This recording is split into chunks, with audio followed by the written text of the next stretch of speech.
و نه و یو جک غټ فیل و. غټ فیل ملګری نه درلودی چې لوبې ورسره وکړي. همدا و چې د دوست موندنې په نیت روان سو. تلی پر لارې یوه بیزوګۍ په مخه ورغله. فیل بیزو ته وویل: ستړې مه سې ښایستې بیزو جانې، زما ملګری کېږې؟ بیزو ورته وویل: ته هم ستړې مه سې، خبره دا ده چې زه خو د ونو سر ته خیژم، په څانګو یې ټالېږم. ته ډېر لوی یې، ونو ته ختلی نه سې، نو زه ورته به لوبې څرنګه سره کوو؟ فیل خپل ځواب ترلاسه کړ او له بیزو سره یې مخه وکړه. زړه یې مات نه کړ او روان سو. که ګوري چې یو کوچنی خړکۍ سوی په مخه ورغله. فیل سوی ته وویل: ستړی مه سې خړکۍ ښایستې سویکې، زما ملګری کېږې؟ سوی ورته وویل: زما کور کوچنی دی، ته کله پکښې ځایېږې؟ غټ فیل پوه سو او له سوی سره یې مخه وکړه.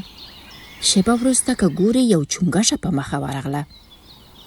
فیل چونګښې ته وویل: ستړی مه سې نازولې چونګښې، آیا ما به د خپلو ملګرو په لیست کې شامل نه کړې؟ چونګښې ورته وویل: ته هم ستړی مه سې، خبره دا ده چې زه خو کرۍ ورځ ټوپونه او خیزونه وهم، کله تر اوبو لاندې او کله بیا پر مځکه ګرځم، نو زه به ستا سره دوستي څرنګه پالم؟ فیل له چونګښې سره خدای پاماني وکړه او روان سو. ګړی وروسته یوه چالاکه بیداره ګیدړه په مخه ورغله.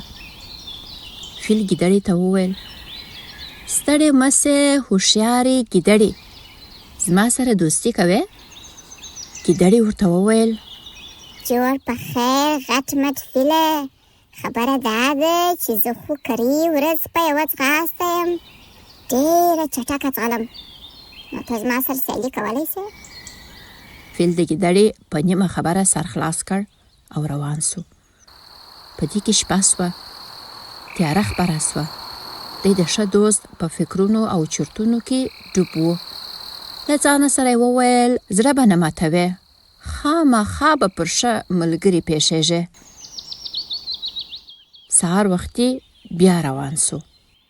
که ګوري یو وارخطا ایش په مخ ورغی. فیل ورته وویل: هلکه څه کیسه ده؟ ولې داسې وارخطا یې؟